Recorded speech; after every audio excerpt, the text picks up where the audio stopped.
Clara Solabarria Moreno naiz, 40 urte ditut, Lutxanakoa naiz, eta igual lehenengoa emakumea.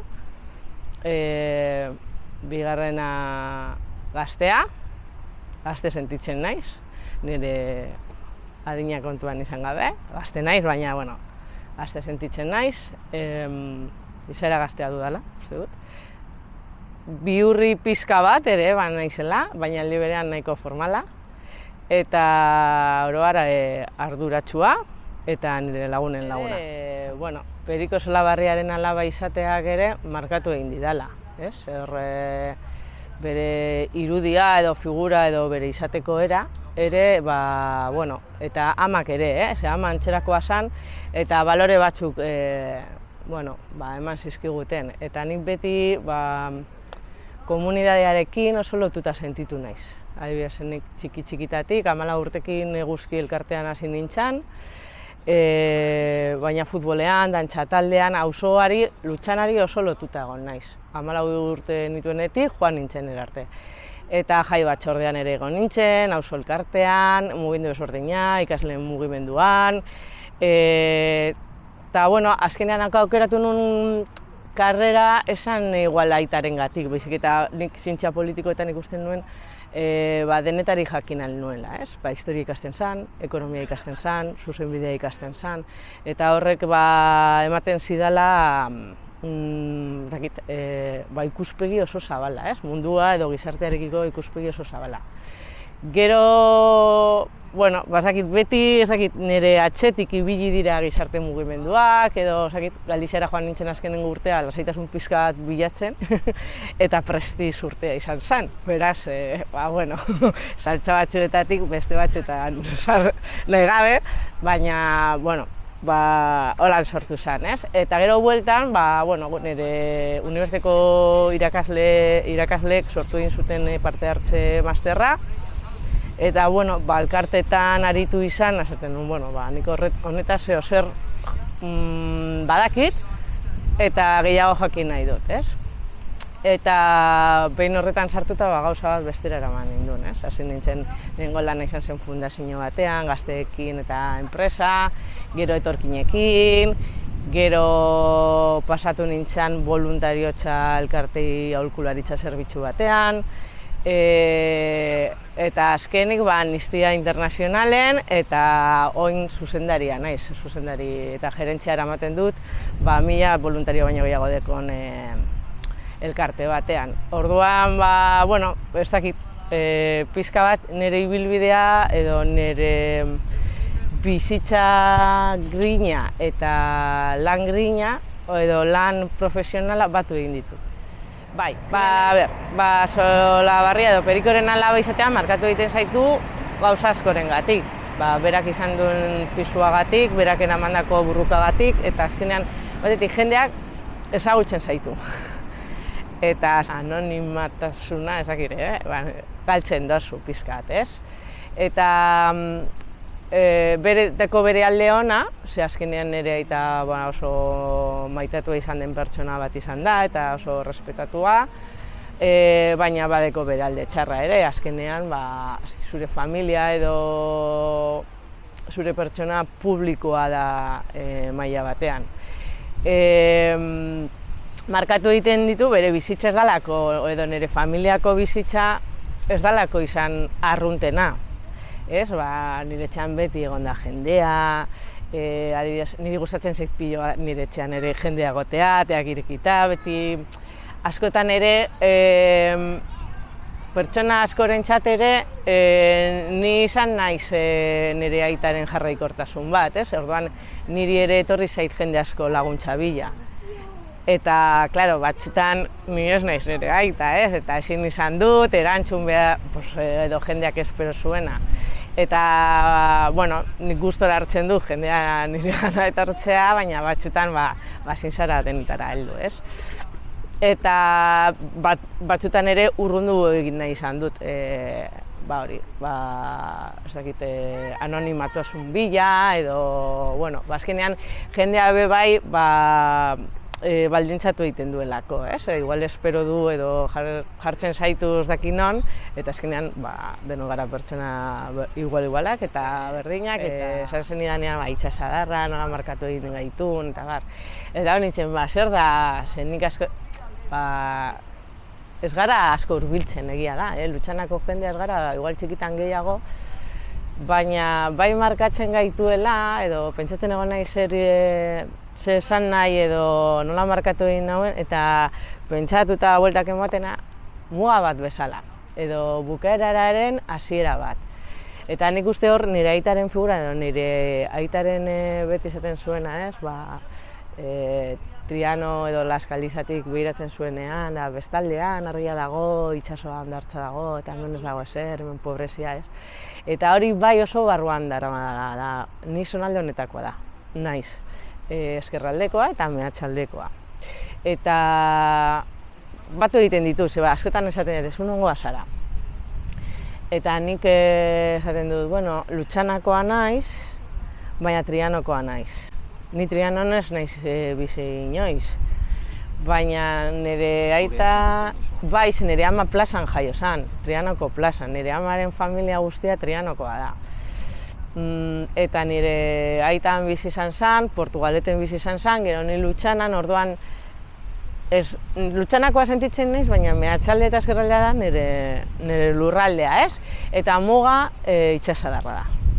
Bestaldean, horre klase edo gu gara langilegoa.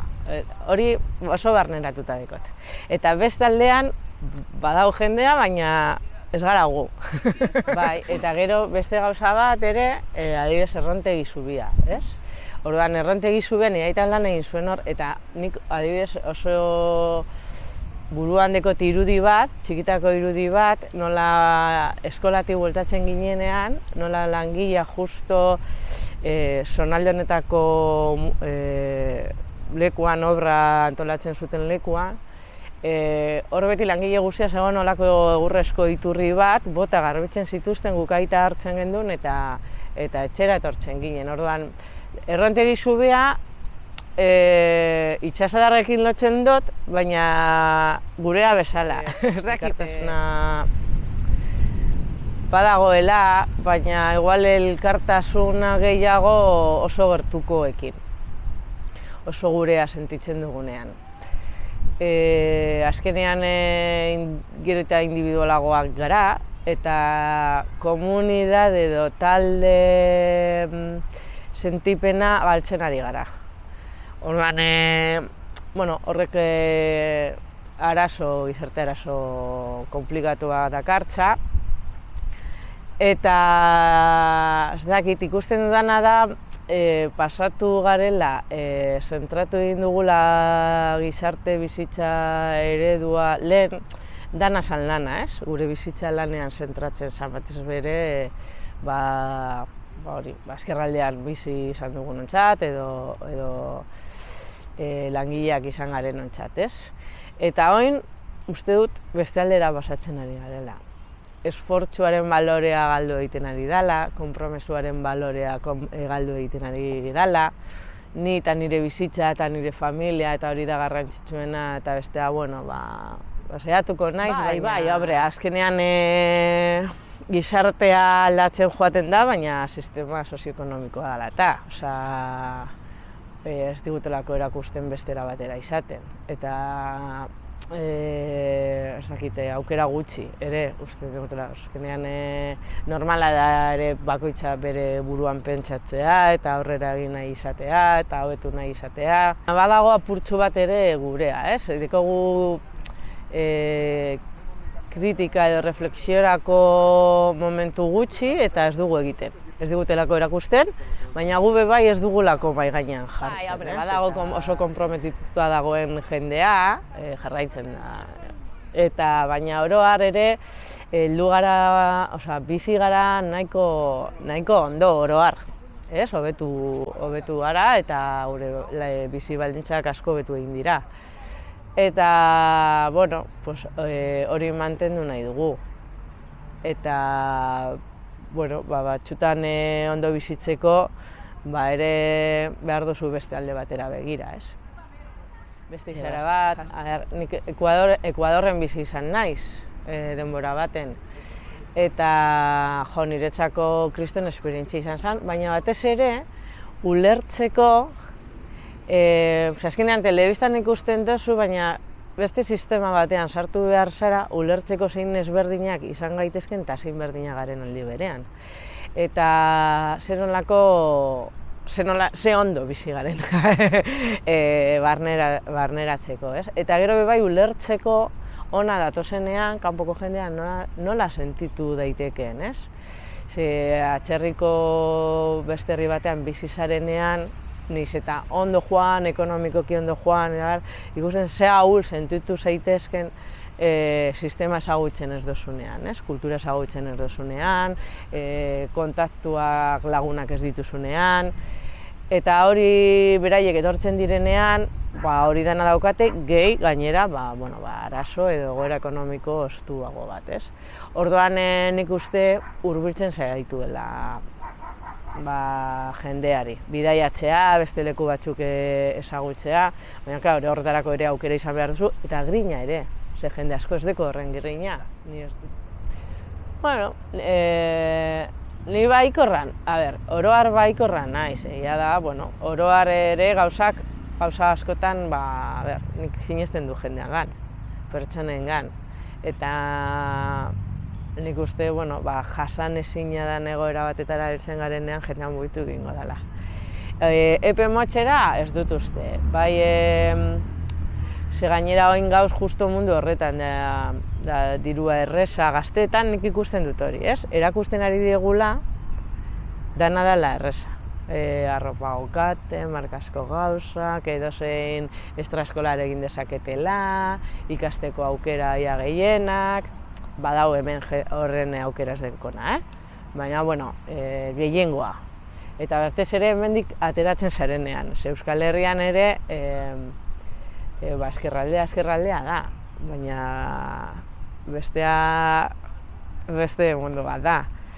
Eta hemen igual kontzienteago izan gaitezke dagoen beharren inguruan, baina beste herri batzuetan, Euskal Herriko beste herri batzuetan, oso arrotza egiten da. Orduan, ez da ikusten, ez deko zu ondoan, ez deko zu etxe azpian, ez deko zu zure kalean, ez deko zu hemen ikusten dana. Orduan, nik uste dana, urrengo belaunaldia ere, azkenean da, ez dakit, igual ja sartzen ez roi askotan, baina Bitcoin eta egingo duzu dirua lo egiten duzun bitartean. Egingo duzu dirua inbertsioak egin eta gobernuak erakutsiko dizu poltsan inbertitzen eta ez dakit zer. Azkenean, mesua da ahal eta lan gitxien egin eta esfortzu gitxenarekin diru pila, youtuberrak, influencerrak. Hori jendeari gustatzen zaio, niri ez adibidez. Ez dakit nire izaera dela eta, edo nondik datorren dela eta, baina hori, igual bihurrian azela esan dudanean, zentxo horretan zan, ez? Beti nago saltxaren batean, ez dakit lasai bizitzen. Interesgarria, komentatu zenutenean, bai Sabik eta bai zu, interesgarria editu zitzaidalako. Nirelako proiektuak asko gustatzen zaizkit. Bizitza istorioak, adibidez, oso ondo dagoz, eta ez dakit,